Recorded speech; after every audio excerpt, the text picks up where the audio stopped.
Latest எபிசோடுகளை விளம்பரங்களே இல்லாமல் காணுங்கள்.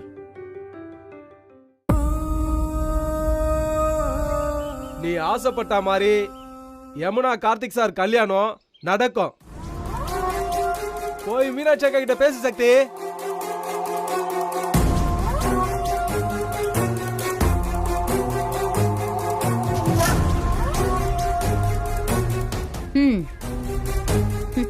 இப்போ இவளுக்கு வேற வழியே இல்ல. அவ உன்னை கல்யாணம் பண்ணியே ஆகணும். அப்பப்போ நீங்க கூப்பிட்டு இப்படி சொல்லலன்னா வைங்க, அந்த மீனாட்சி அக்கா வேற ஏதாவது பண்ணி வச்சிருமா. அதுக்குதான் அங்க நடக்கிறதெல்லாம் அப்பப்போ உங்ககிட்ட சொல்லிக்கிட்டே இருக்கேன். அவங்க என்ன முடிவெடுத்தா எனக்கு என்ன? உன் கல்யாணம் நடக்கிறதுக்கு நான் ஏன் இவ்வளவு மெனக்கடுறேன்னு உனக்கு ஞாபகம் இருக்குல்ல? இருக்குமா, நல்லா ஞாபகம் இருக்கு. கார்த்திக் சார் யமுனா கல்யாணம் நடக்காம இருக்கிற வேலைய எங்க அக்கா பாத்துக்கும். அத பத்தி நீங்க கவலைப்படாதீங்க.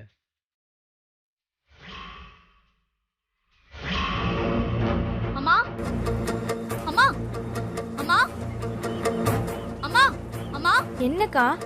என்னடி அம்மா இங்க உன் ஃப்ரெண்டு வீட்டுக்கு போறேன்னு சொன்ன? ஏன் இவ்ளோ டென்ஷனா வர? அங்க ஏதாவது பிரச்சனையா? பிரச்சனை அங்க இல்ல, இங்கதான். இங்கயா?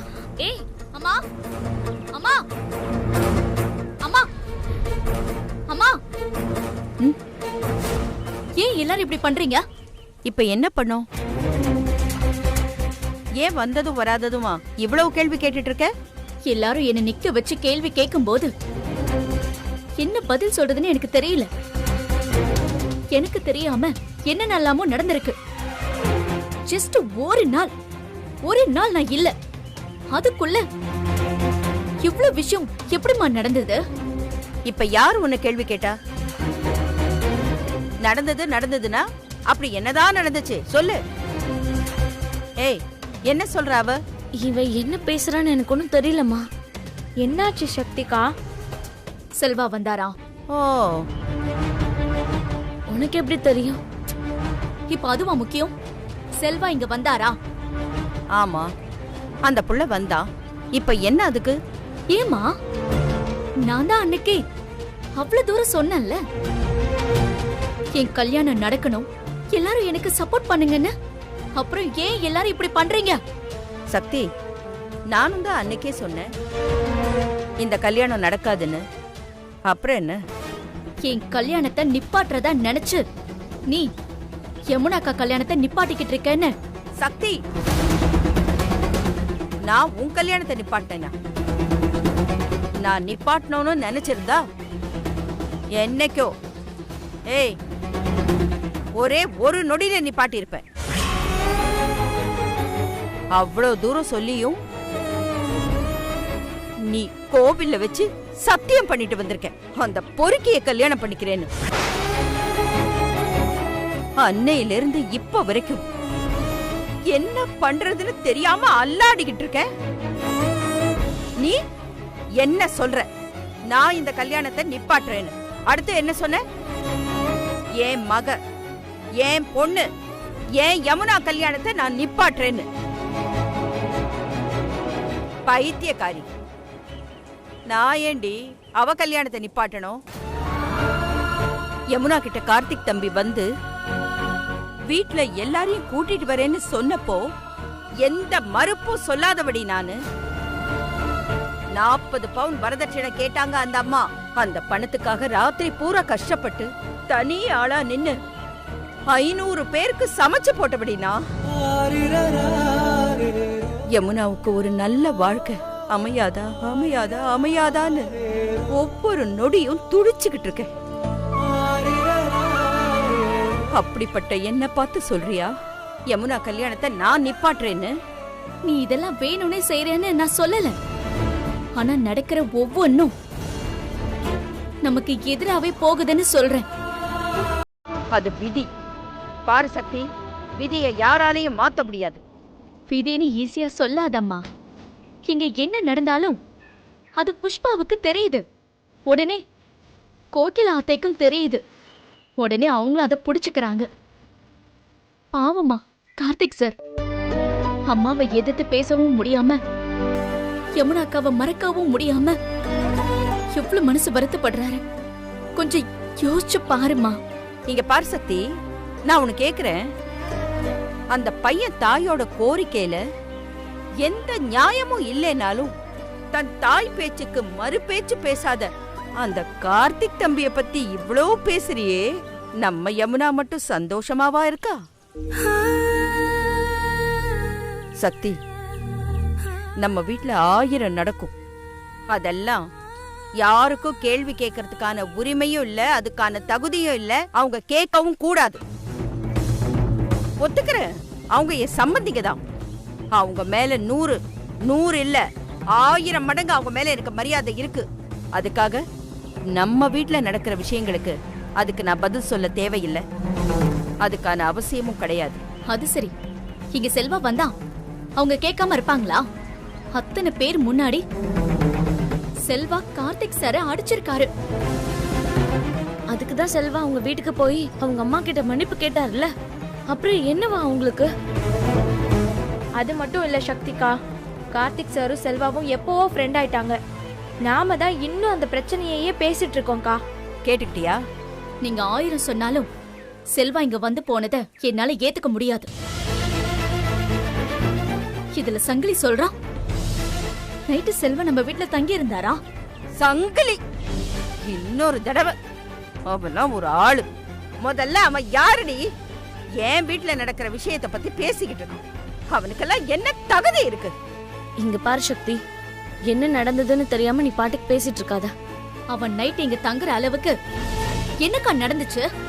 வந்த உடனே முதல்ல நீ இத கேட்டு இருந்திருக்கணும். சக்திகா, ஒரு நிமிஷம் இரு.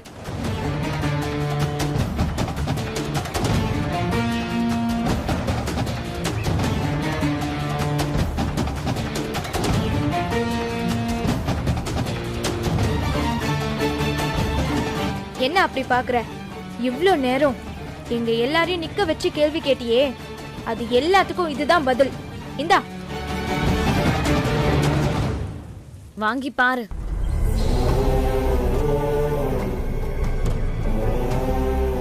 யாரோடது? இது செல்வாவோட சட்டை.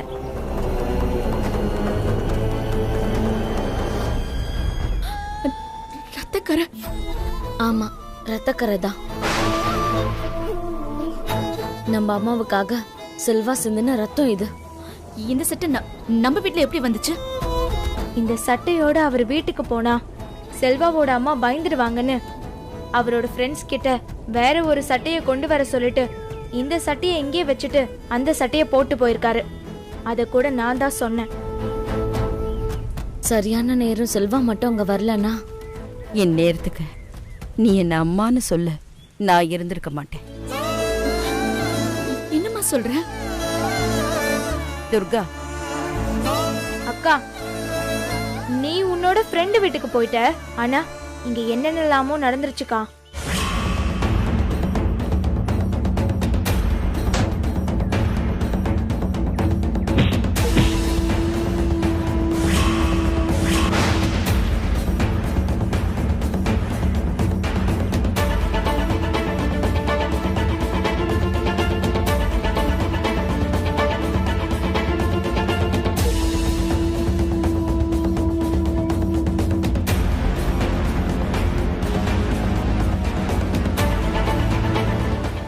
காணுன்னு என்ன பண்றது ஏது பண்றதுன்னு தெரியாம தவிச்சுக்கிட்டு இருந்தோம். செல்வா அம்மாவை கூட்டிட்டு வந்ததுக்கு அப்புறம் தான் எங்களுக்கு உயிரே வந்துச்சு. கேட்கவே பயமா இருக்கு. அம்மா, உன்னை யாருமா அடிக்க வந்தது? யாருக்கு தெரியும்? அக்கா, செல்வா ஏன் இங்க தங்குனாருன்னா அம்மாவை காப்பாத்திட்டு வீட்டுக்கு சேஃபா கொண்டு வந்து விட்ட செல்வா உடனே கிளம்புறேன்னு தான் சொன்னாரு. நானும் அம்மாவும் அவரை இங்க தங்கிட்டு போக சொல்லி கம்பல் பண்ணோம். அப்ப கூட அவரு ரொம்ப யோசிச்சாருக்கா. அதுக்கப்புறம் நானும் அம்மாவும் ரொம்ப கம்பல் பண்ணதுக்கு அப்புறம் தான் வெளியே படுத்துக்கிறேன்னாரு. ஆனா அந்த அடியாளுங்க செல்வாவை அடிக்க வந்துட்டா என்ன பண்றதுன்னு அம்மா தான் வீட்டுக்குள்ள படுத்துக்க சொன்னாங்க. கையில வேற அடிக்கா, ரத்தம் வேற நல்லா வந்துச்சு. எப்படிக்கா அவரை அப்படியே வீட்டுக்கு போங்கன்னு சொல்ல முடியும்? கொஞ்சமாச்சும் மனிதாபிமானம் வேண்டாமாக்கா? இவ்வளவு நடந்திருக்க, எனக்கு ஒரு ஃபோன் பண்ணி சொல்ல கூடாதா? ஃபோன் பண்ணியிருந்தா நீ என்னமோ ஏதோன்னு ராத்திரியோட ராத்திரியா பதறி அடிச்சு ஓடி வந்திருப்ப. நீ அந்த மாதிரி வந்துடக்கூடாதுன்னு தான் எதுவும் சொல்லாம விட்டுட்டோம். பாவம்க்கா செல்வா, ஒவ்வொரு தடவையும் நல்லது பண்ணிட்டு உன்கிட்ட கெட்ட பேர் வாங்குறாரு. என்ன எதுன்னு தெரியாம அவரையே நம்ம வீட்டுல தங்க வச்சிங்கன்னு கேட்டுட்டியே. நம்ம குடும்பத்துக்கு ஒண்ணுன்னா இன்னைக்கு நமக்காக முதல் ஆளா வந்து நிக்கிறவரு செல்வா தானக்கா. அவர் அப்படி நடந்துகிட்டதுக்கு மன்னிச்சிடுங்கன்னு கார்த்திக் கிட்ட அவர் அத்தனை தடவை மன்னிப்பு கேட்டிருக்காரு. அக்கா, இப்போ என்னக்கா சொல்ற? என்ன நடந்துச்சுன்னு தெரியாம பேசிட்டேன். சங்கிலியும் கோகிலா அத்தையும் செல்வா இங்க வந்து தங்கினாருன்னு சொன்னதும் நான் டென்ஷன் ஆயிட்டேன். சாரி துர்கா. சாரி அம்மனக்கா. என்கிட்ட எதுக்கு சாரி சொல்ற? போய் அம்மா கிட்ட சாரி சொல்ல. அது இருக்கட்டும்க்கா, இப்பதான் உனக்கு உண்மை தெரிஞ்சிருச்சுல்ல. இப்போ நீ என்ன பண்ணலான்னு இருக்க? சக்திக்கா, நான் உன்கிட்ட தான் கேக்குறேன். கோகிலா அத்தை கிட்ட உண்மையை சொல்லணும். நான் சொல்லிடுறேன். அதுதான் இப்ப ரொம்ப முக்கியம் இல்லக்கா. ஏன்க்கா இப்படி இருக்க? என்னமோ பண்ணு.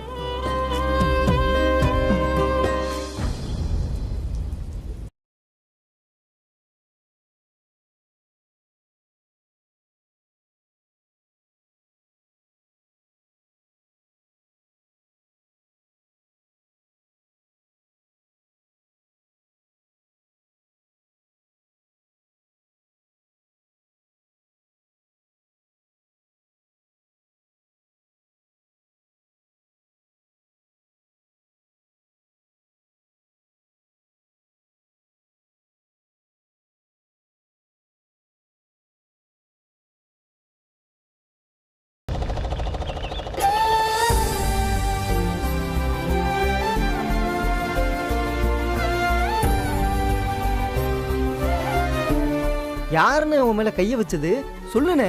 அண்ணா, இதுக்கு ஒரு முடிவு கட்டியே ஆகணும்ண்ணே. கத்தியால உங்களுக்கு குத்துனப்பவே இதை சீரியஸா எடுத்துருக்கணும்னே. இப்ப பாரு, கண்ட நாயெல்லாம் உன் மேல கை வைக்கிற அளவுக்கு.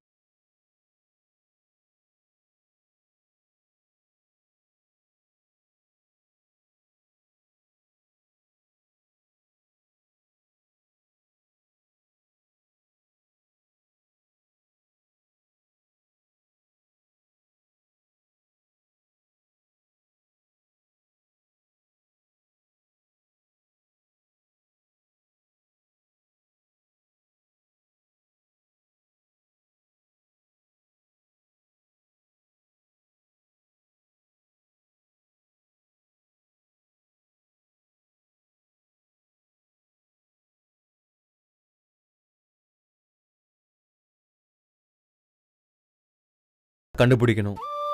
அண்ணா, சட்டி விளக்கு எரியுதுடா. பின்ன குளு குளுனா இருக்கும். அண்ணே, இதெல்லாம் அன்னைக்கு தெரியுமாண்ணே? இன்னும் என்னடா அண்ணி? இன்னும் கொஞ்சம் நாள்ல அவ யாரோ நான் யாரோ. அண்ணே, அப்படிலாம் சொல்லாதானே. டேய், அவளுக்கு இன்னொருத்தனோட கல்யாணம் நினைக்கும் போது இந்த வழியில ஒண்ணுமே கிடையாதுடா. நீ போடு. அண்ணே, நீ வேணா பாருண்ணே, நடந்த விஷயம்லாம் அன்னைக்கு.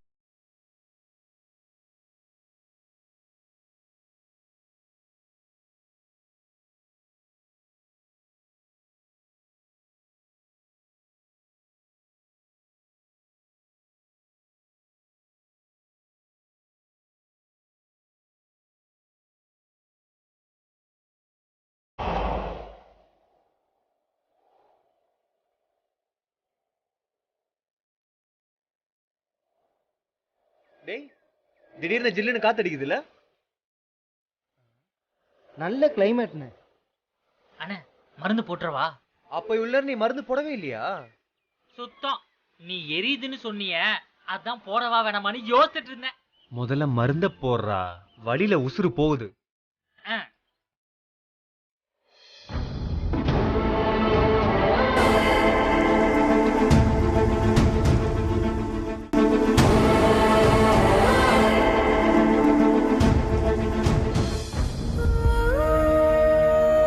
டேய், என்னடா பண்ற? குடு, நான் பண்றேன்.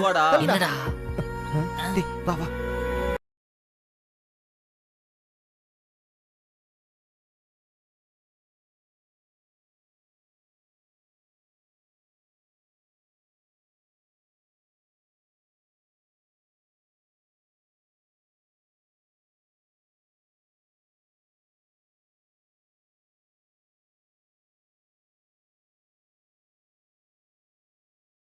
டேய் என்னடா பண்றீங்க? வலி தாங்க முடியலடா.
டேய் ஒரு வகையில என் வாழ்க்கையும் இப்படிதான் இல்ல?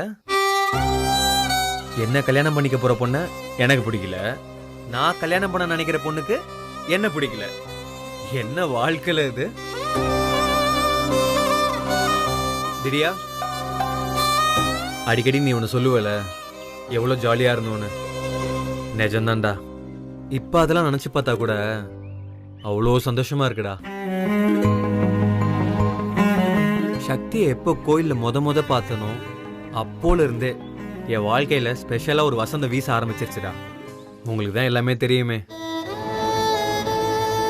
ஒரு நாள் அவசரத்துல நம்ம பைக் எடுத்துட்டு போனால, இன்னி வரைக்கும் அவளுக்கு அது ஏன் பைக்குன்னு தெரியாது தெரியுமா? அதுல அவ தேங்க்யூன்னு எழுதுனதை பார்த்து எவ்வளோ சந்தோஷப்பட்டேன்ல. டேய் அதை வச்சு நீங்க எத்தனை நாள் என்ன ஓட்டுனீங்க? ஆ டேய் மருந்த போடுறா, எரியுது.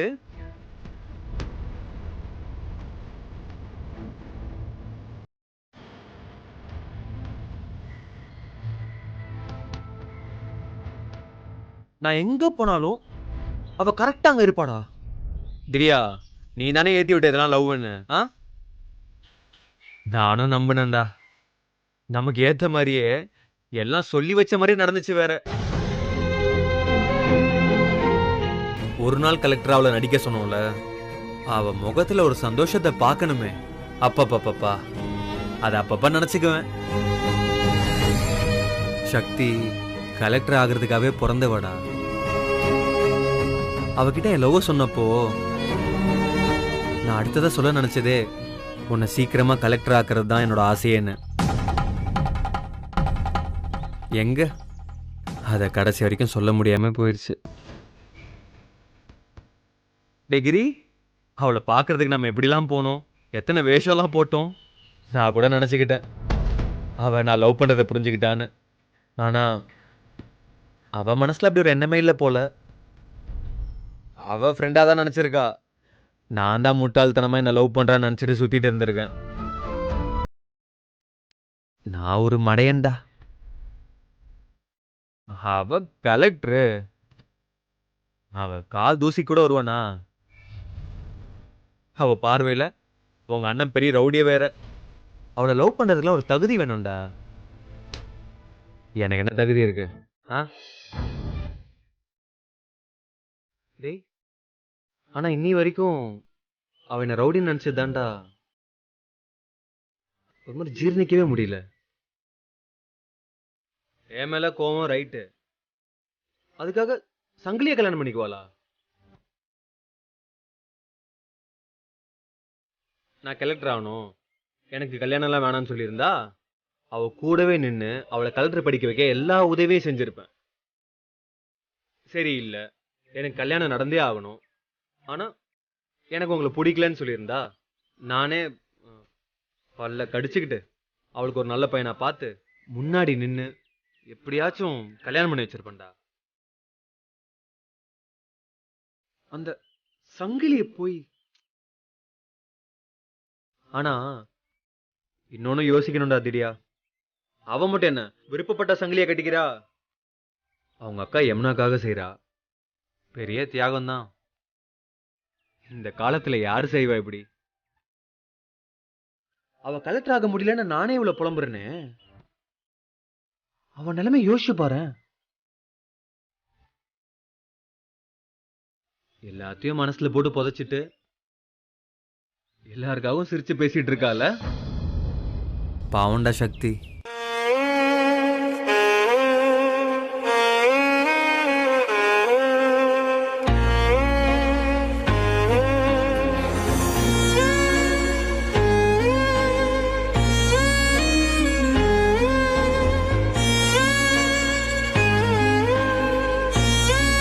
சக்தி, ஆமா நீ எப்போ வந்த? நீ இருக்கிறது தெரியாம என்னென்னமோ பேசிட்டேன். என்ன விஷயம் சக்தி, இவ்வளவு தூரம் வந்திருக்க? வீட்டுக்கு வந்ததும் தான் தெரியும். நீங்க தான் அம்மாவை காப்பாத்துனீங்கன்னு. அதுக்கு தான் தேங்க்ஸ் சொல்லிட்டு போலான்னு வந்தேன். என்ன சக்தி, நமக்குள்ள இதுக்கு தேங்க்ஸ்லாம். நீங்க எங்களுக்கு செஞ்சது பெரிய ஹெல்ப். ரொம்ப தேங்க்ஸ் செல்வா. அம்மாக்கு எதுவும் ஆகலல்ல, அது போதும் எனக்கு. செல்வா,